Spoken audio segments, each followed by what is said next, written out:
What is going on, everyone? We are here with another episode of the Spotlight series hosted by yours truly, ACK.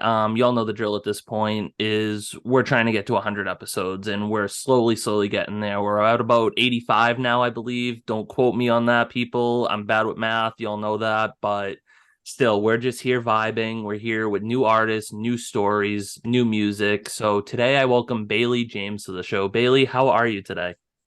I'm good. As I said, I just woke up like 20 minutes before this, just slapped on some makeup, and I'm here. I'm very excited to be here. No, and that's what it's all about is just being here, being able to talk about your story and just talk about some music. So I didn't trust me, it's a Saturday morning, Saturday afternoon, whatever Right. time. So like I just woke up an hour ago too, was at my cousin's basketball last game last night. So if my voice starts like going out today, people, I apologize, but had to cheer on the Burlington basketball team tonight last night. So a big W, but other than other than that, really just diving into the first question is where did everything start for you? Because I know for some people it starts the day they were born. They start humming nursery rhymes and stuff like that. But then people like myself, I just only started songwriting and producing back in 2018, which was only 5 years ago. So it's always cool to really hear the beginning stories on how people get into music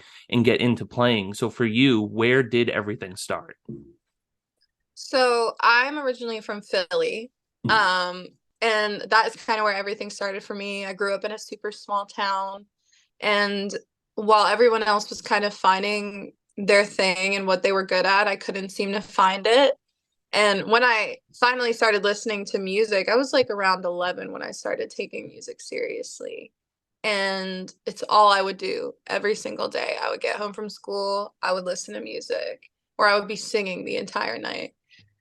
And that's kind of where it started for me. My parents noticed, and so we made this little EP and we took it to Nashville and like brought it to everyone who would listen to me. I mean, that was what you were doing back then. It's not the same anymore. Um, but music has always been my thing. I mean, I had a love for it when I was younger, but I didn't understand that I actually wanted to pursue it as a career until I was about 11, which I guess is still young, still really young. Yeah.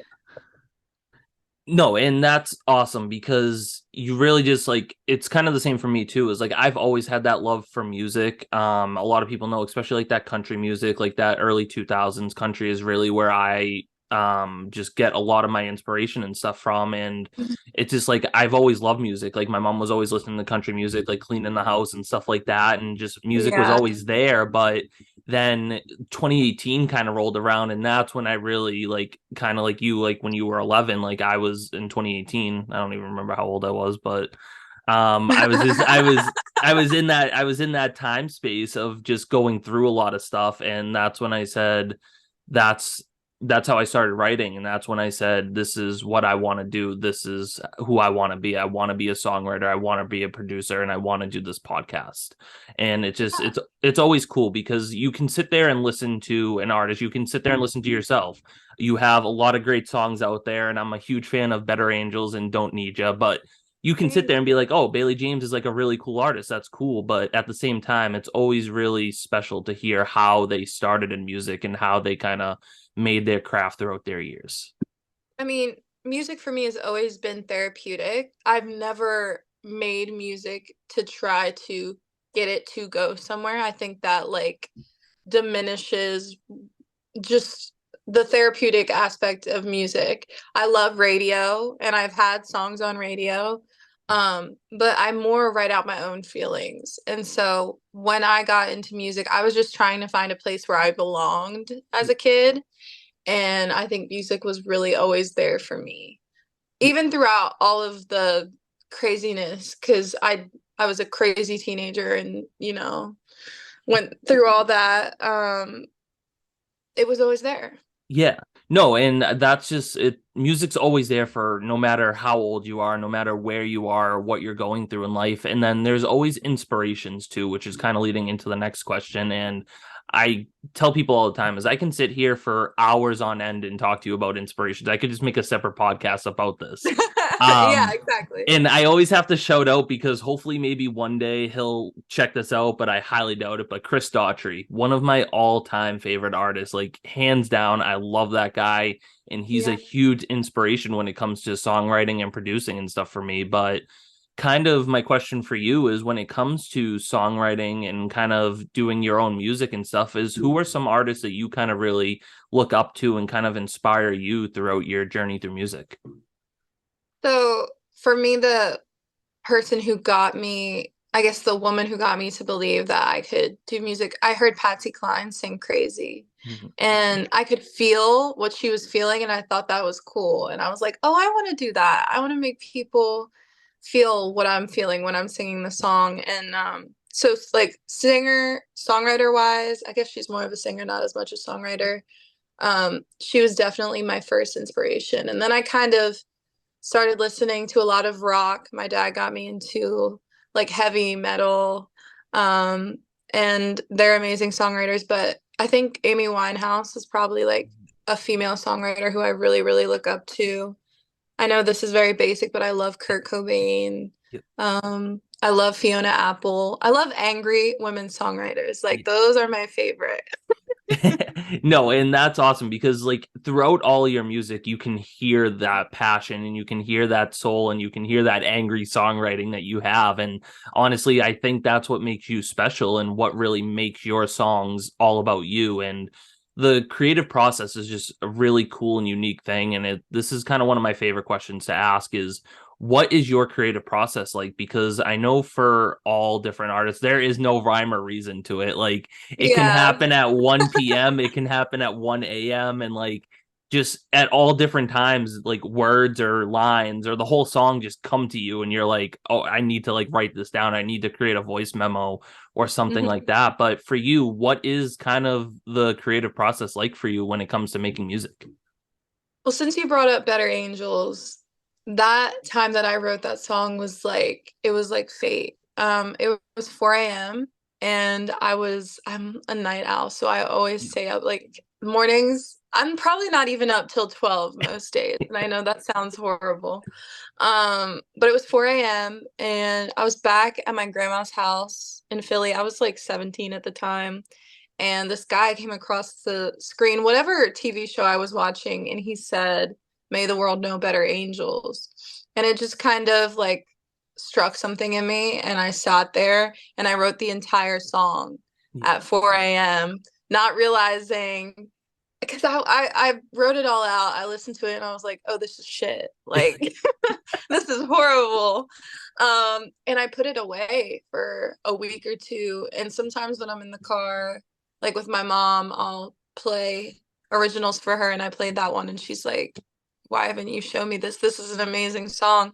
So Better Angels was like a spur of the moment thing. And obviously like I tied in things that have happened to me in real life in it. But honest, like I just kind of sit down usually with the guitar, find like a melody that I like, and write whatever I'm feeling. It Yeah. never happens like Better Angels. Better Angels was like a special one. No, exactly. And I really connect with that because that's how I wrote my first ever song about losing my grandfather back in 2018. That's like really where everything started for me is I like a couple of months after he had passed away is I just sat there and like it was like 2 a.m. whatever and I was just sitting there and I was like I need to just write everything down and I Yeah. wrote that song in like an hour at like 2 3 a.m. in the morning and then I was just like, this is it. Like, and then like I kind of like you as I let it sit there for a little while, Yeah. and then finally I was scrolling through Instagram one day, and then shout out to Nathan Vasquez, the kid's like a brother to me, but I reached out to him, not even knowing him, just sent him the lyrics, and I was like, hey, like,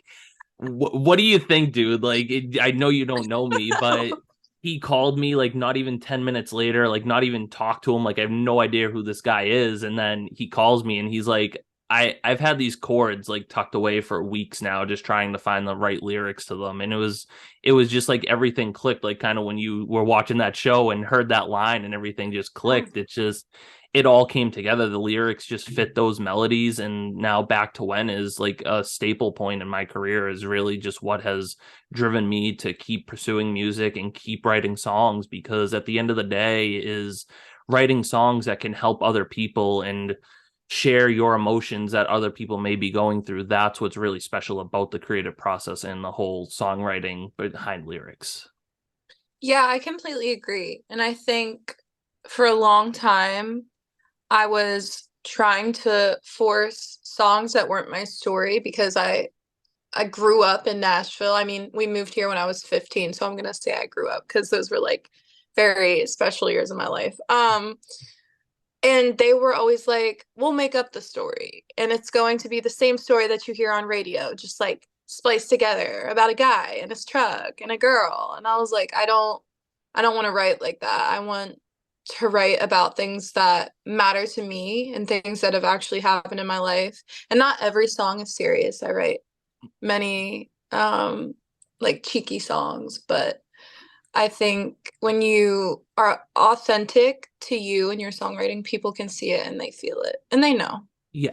No, absolutely. And I mean, it's just listening to a lot of your songs. Like I've been jamming out for like the last like week or so now, just listening to all your songs. No, like you're such an amazing artist. And I Thank always like kind of to set up this fourth question, which is always the hardest question that I do ask on the show. And artists usually hate it, but that's why I love being the question.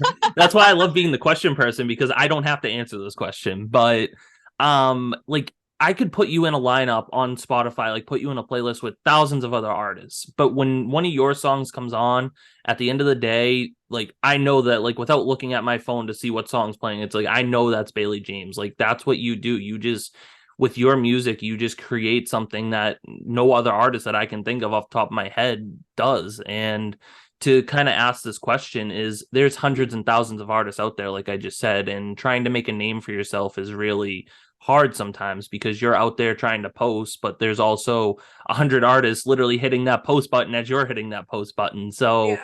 at the end of the day is what would you say makes you you compared to other artists, and what can we just take away from your music that we're not going to find in other artists' music? Probably the authenticity. As I said, like I'm very, very honest on social media, just in my life in general. I mean, when I lost my brother, I was very open on social media about that. I was very open about, me struggling with my own mental health and my mental health journey. And I think when I first came to this town and I was kind of talking about my story and what I was going through, because I've always struggled with my mental health, they were like, you can't talk about that. Like, you're an artist, you're here to entertain. But for me, oh, I had like a whole new level of connecting with the people listening to my music when I told them what I was going through, um, because it just makes them feel less alone. And sometimes artists only post like the highlight reels of their life. And I think that is also not the greatest thing because not everyone is living that lifestyle. Like post something relatable. So I think that is what kind of sets me apart, is just how honest I am about everything I went through in my life. And luckily, like my dad is very open about it too. So we kind of, when we talk about our journey with mental health, whenever I'm doing shows or podcasts or interviews, we're both very honest Yeah. and blunt. So Yeah. No, and that's what it's all about because at the end of the day, those are the kind of songs that I love to hear. I don't like to hear the fake highlight reels of what's going on. Is this because at the end of the day is if you can write a song that's going to help someone else at the end of the day, even if you connect with 1,000 people, that's amazing. But to connect with that one or two people going through that same stuff and dealing with mental health and stuff like that, then at the end of the day, if you get that message from that one person saying, hey, like this song really just helped me and really just yeah, got me through some stuff, like that's what I love. And I can just hear that in your music, like for people that are struggling with mental health and stuff like that. It's just your songs are just kind of an outlet and kind of saying, hey, like this is like I'm dealing with the same stuff too. We can talk about it. And this is how I'm venting and doing my process through it is writing music. yeah, no, they're truly like my story. Um, I mean, as I said, I started music super young, and my whole first EP, I really didn't write Yeah. because I was 11, and what was I going to write about? I had nothing to write about. But I remember looking back at that, and like I'm proud of the process because it showed me everything that I did and didn't want to be. And So it really does show like the journey of me as an artist, but also just everything that I've been through up to this point. Yeah, no, and that's awesome. And we've been talking a lot about your past and kind of like what you're doing now in the present, but getting to the fifth and final question here before we listen to some live music from you, which is always my favorite part, but kind of looking towards your future a little bit, is you have a great catalog of music out right now, but what are some of your short-term and long-term goals, and just what else can we expect down the road from you? Yeah, so I have a new single coming out March 14th. It's called Change Your Number. It's completely different than anything else I've put out, and we're going to film the video in a few weeks. I'm very excited because it's kind of the music I've always wanted to do. I love country music, but I've never been just a country artist. Like that's never what I've wanted to be. So we have that single coming out. We have a few that we've already got prepared for afterwards. I've been working a lot with a new mental health foundation, so I'm going to be doing a lot of work there.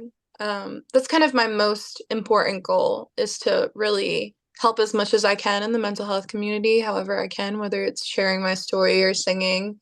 Um, and hopefully more shows coming No. up soon with my band. No, and that's awesome. I mean, I can't say this enough, but I'm a huge fan of yours. I love your music, and I just can't wait to see what else is going to happen. And obviously, at some point, you got to get a show up here in Boston, because I always tell people it's like come up here I know.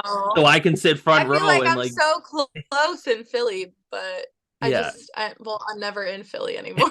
No, exactly. Once you kind of go down to Nashville, you're kind of just like stuck there a little bit. But then it's such a special place down there. But I just can't wait to see what else happens for you. And I'm along for the ride with you. Thank you. Thank you so much. No, of course. So this kind of gets to the good part now. I just saw you look at your guitar a little bit. So obviously you know where we're going now, but we're gonna hear two songs today. So thank you for doing that. But if you kind of just want to let us know what songs you're gonna be doing, and I will put myself on mute. And other than that, the floor is yours. Okay. So this first one is called I Don't Need Ya, and I wrote it with Mr. Nolan Neal and John Allen Miller when I was 16. I was like smoking a lot of weed at that point in my life and doing everything I wasn't supposed to be doing. And we wrote this song about it.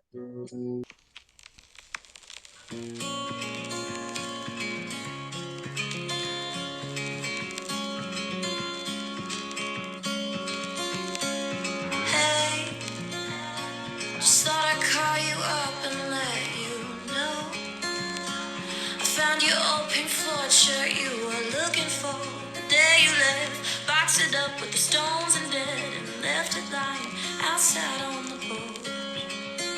If you want it, you can have it. Just don't think that when you knock, I'm gonna hear you at the door. 'Cause I put a record on, drop the needle on a goodbye song. I don't need you. Wanna smoke you out of my head. 'Cause right now, I don't need you. I don't need you. I don't need you. No, no, no, no, no, no. Space. That's what you wanted, well now you got it, babe. A million light years couldn't be far enough away from you. You should take that box and move somewhere I don't have to see your face. If you want it, you can have it. Just don't think that when you call I'm gonna answer anymore. 'Cause I put a record on, drop the needle on a goodbye song. I don't need you. Wanna smoke you out of my head. 'Cause right now, I don't need you. I don't need you. I don't need you. No, no, no,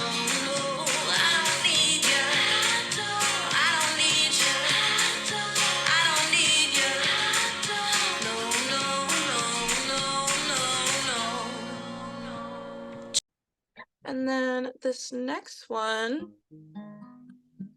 is called The Crow, and I wrote this with Millennial again. And I wrote this about my brother. His favorite for some reason, he loved crows. My dad got one tattooed on him after he passed. And this is just kind of about my journey with grief. And at this point, I felt like I was finally kind of on the other side of it. It never really goes away, but I was definitely in a better place.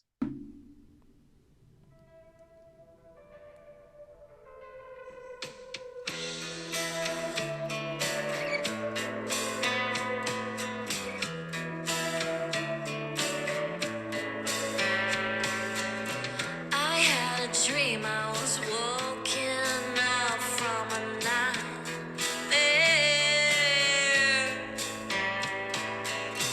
and never fell back asleep, so maybe I'm right there. The earth was shaking, I was waiting on the sky to fall. In the distance I could hear my spirit cry, saying, fly for me, show me where I should go.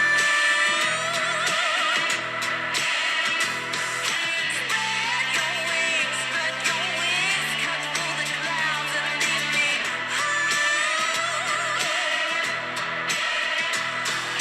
I can't do this alone.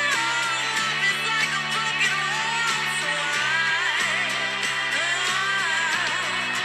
follow the crow.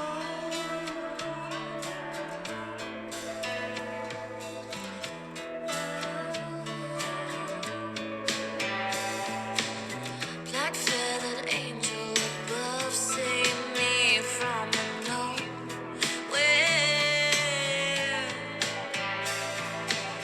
Push on life's wire higher than I ever could dare. You see the storm ahead and warn me when you fly away. Through your eyes I find shelter from the rain. So fly for me, show me where I should go. Spread your wings, cut through the clouds and leave me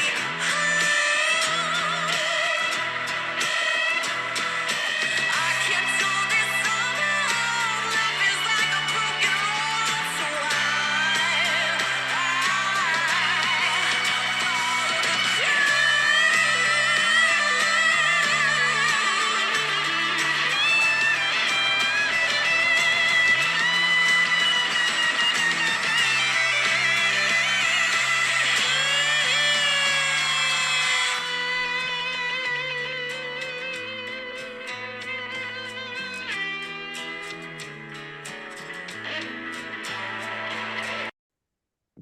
I mean, I always have to go back to Kelly and Kat. They were two sisters that I had on the show, super, super talented, but there was, I forget what episode they were. Like, let's just say like 40 or 50. So like I was just cruising along, but then they came along and they did their performance on the show, and I just said, from this point on, it's either chills or go home.